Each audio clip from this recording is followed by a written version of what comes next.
I'll stick with the Blackberry because I was very familiar with its demise. I watched it die in the hands of professionals in my industry.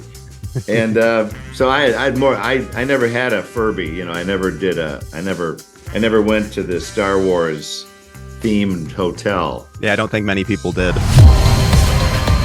So here I am, Bruce Campbell, sealed inside a cave with the last shreds of humanity's glorious past. I am so excited for this because I am a massive Evil Dead fan, so this is an absolute dream come true. Good, you have good taste. Good taste, sir. Well, and first of all, I love the movies that made us, so I was really excited hearing about this show, and then to hear that you were hosting, it just made me even more excited. And so how did you get involved with this project? I think they called my agent. Sometimes it's just that simple. And, when you hear who's involved, Ryan Reynolds, Maximum Effort, Brian Volkweis, who is the director, and it's his company who put it all together. I thought it was a fun concept. And Ryan Reynolds is a guy who's a Pelea.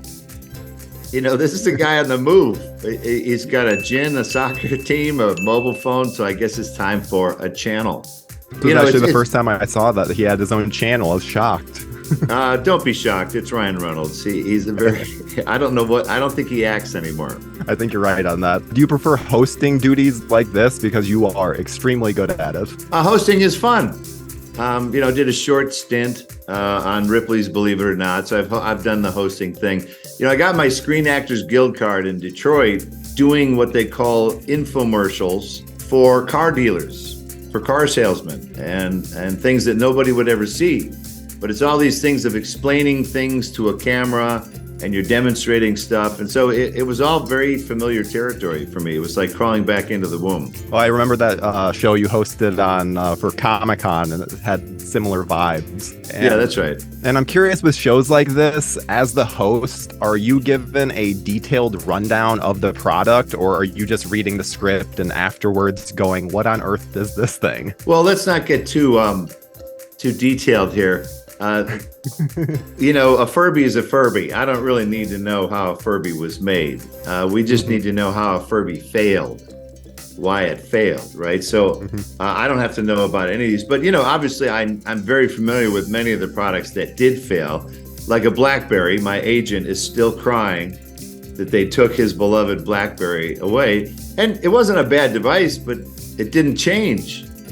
People need their buttons to change, and they needed to do different things, and so the iPhone really just blew it away. Yeah, there's a great movie called Blackberry that goes into all of that, and I think it's incredible. Yeah, I don't need to know that much about Blackberry. So what is your favorite discontinued item or thing that you've covered so far on the show? They have a lot, man. I gotta tell you, I think we did 10 episodes, 40 of these things.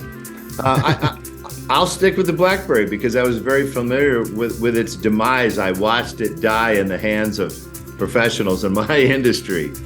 And so I never had a Furby, I never went to the Star Wars themed hotel. Yeah, I don't think many people did. No, that's why it was discontinued. I was very excited to see that one shown on there just because it is so recent and it was such a big deal when it was announced. So I like that the show is able to span such a various decades. Well, what our show demonstrates too is that you throw stuff up on the wall and not all of it sticks. Even Disney can fail at a Star Wars themed hotel. And this is a lot of bright people working at Disney, right? That enough people thought that was a good idea, and Bob Iger probably went, all right, green light that project. Somebody had to like it enough to do it. And when when something fails, nobody was involved in it. And when it succeeds, there are a lot of creators who are like, that's my movie. I worked on that. There are a lot of people who worked on the original Evil Dead movie that I've never heard of. They're like, oh, I was there. I worked on that movie years ago. Did you? There were only 6 people who worked on that. Well, and I think one unintended thing that comes from this show is kind of showing how nostalgia has a complicated relationship with people. Well, and one example is that the Legend of the Hidden Temple, which is in episode 1 or 2, and it is a show that I loved as a kid, and the spotlight's on there as to why I was so successful. But then it was brought back, failed, and then just didn't become anything. So I think this show spotlights things that I wasn't even expecting to be spotlighted. Well, it's infotainment, I guess you could say.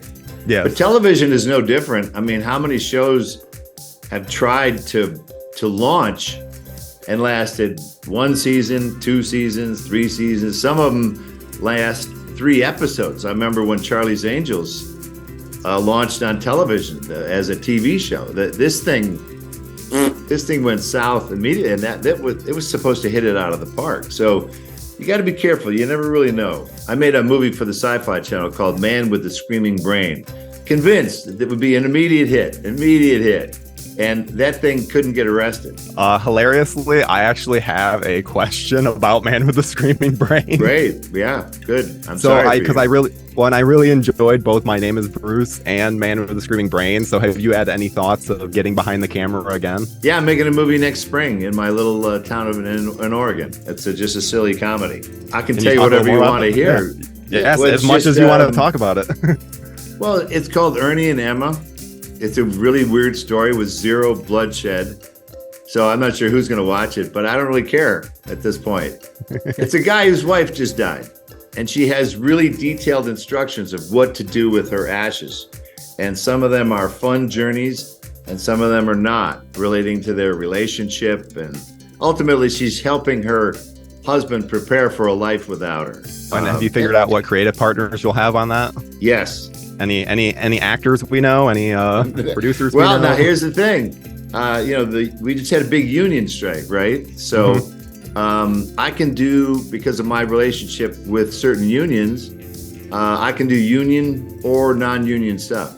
So because within the union itself allows you provisions to do non-union stuff, but they don't talk about it. So I'm not scabbing, but I'm making a completely non-union movie next year. Oh, that is very exciting. Was that something that you had formulated during the strike as something, just in case the strike went on too long? No, buddy of mine, Ted Raimi, the actor, researched into the Screen Actors Guild and found out that there was a clause that says if you're willing to give up your voting rights, and I never voted, if you're willing to not get a Screen Actors Guild award, and they were never breaking my door down, and you can't see free movies in LA, and I never did that either. So if you're willing to give those 3 things up, and that's literally it, you send them a note that says, I want to resign from being I want to become a dues-paying non-member and maintain financial core status. It's a bunch of boilerplate that you send in with your card, your union card. It's a terrifying thing to do. Yeah. And they change your status. Because, look, an actor in my little town of Medford, Oregon, where are they going to work? Not all. You can't always find a Screen Actors Guild job. Not if you're working for Harry and David commercial or Airport Chevrolet. Those are not union jobs. So you have to allow actors to have that choice. And I want to continue to make low budget movies. I love the low budget environment. I love the lack of pressure when you make a low budget movie. You're really just having fun with your friends. And the only way to do that is, in many cases, non-union.